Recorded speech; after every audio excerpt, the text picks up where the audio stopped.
छत्तीसगढ़ की बेहद खास और महत्वपूर्ण खबरों में आपका स्वागत है दोस्तों। आज 17 सितंबर 2020 गुरुवार का दिन हो चुका है। चलिए दोस्तों, आज की ताज़ा खबरों को फटाफट देख लेते हैं। छत्तीसगढ़ में कोरोना, प्रदेश में मौत का आंकड़ा 600 पार, 47 दिनों में ही 580 जाने गई, 3189 नए मरीज।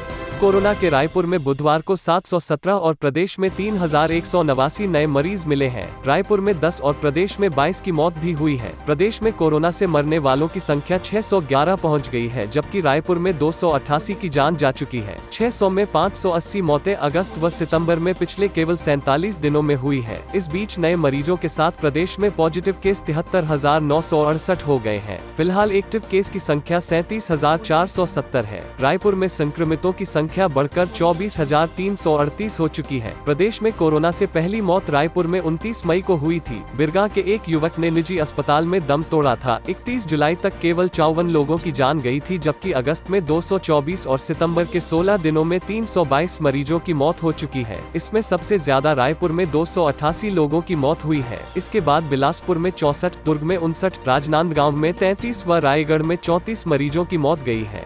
साथ ही अगली खबर है अस्पतालों की मनमानी पर लगाम। RT-PCR जांच के 1600 और रैपिड एंटीजन टेस्ट के 900 रुपये तय, ज्यादा लेने पर होगी कार्रवाई।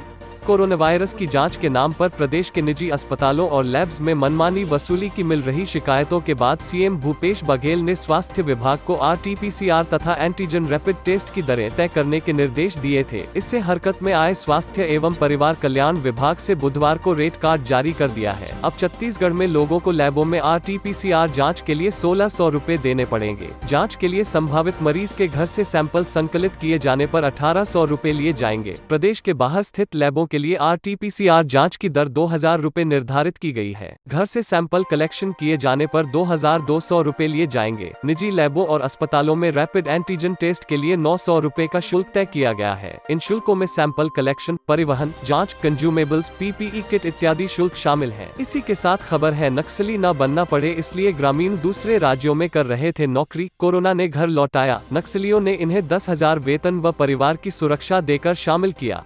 छत्तीसगढ़ के बलरामपुर जिले के कुसमी इलाके के नक्सल प्रभावित गांवों के युवा गांव छोड़कर शहरों में नौकरी और मजदूरी इसलिए करते हैं ताकि नक्सली उन्हें अपने गिरोह में शामिल न कर सकें। लेकिन कोरोना संक्रमण में लॉकडाउन के बाद जब शहरों से काम छोड़कर युवा मजदूर गांव लौटे हैं, तो अब नक्सली उन्हें परिवार की सुरक्षा और महीने में 10,000 वेतन देने का लालच देकर जबरदस्ती अपने गिरोह में शामिल कर रहे हैं। 11 से अधिक युवक युवती अब तक शामिल भी हो चुके हैं। खुफिया एजेंसियों ने इसकी जानकारी पुलिस विभाग के अफसरों को देकर अलर्ट किया है। नक्सलियों का गढ़ माने जाने वाले बूढ़ा पहाड़ इलाके में सक्रिय माओवादी 2 दर्जन से अधिक युवाओं के संपर्क में हैं। माओवादी सरहदी सीमा और झारखंड इलाके के गांवों के लोगों को दस्ते में शामिल होने के लिए लगातार प्रलोभन दे रहे हैं। माओवादी अपने सुरक्षित मांद बूढ़ा पहाड़ के इलाके में अपने कैडर को बढ़ा रहे हैं।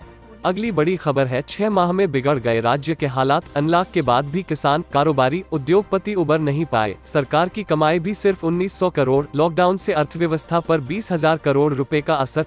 प्रदेश में कोरोना का पहला लॉकडाउन 19 मार्च से शुरू हुआ और जून मध्य तक सरकार ही नहीं, किसानों और कारोबारियों से लेकर उद्योगपतियों तथा अन्य छोटे मोटे काम से जुड़े लोग आर्थिक तौर पर धराशायी हो गए। अनलॉक शुरू होने के बाद से अब तक प्रदेश को 1900 करोड़ रुपए की टैक्स समेत अन्य आय हुई, जिससे सरकारी खजाने की हालत थोड़ी सुधरी। लेकिन कोरोना ने प्रदेश के हर व्यक्ति और तबके को अब तक उबरने नहीं दिया।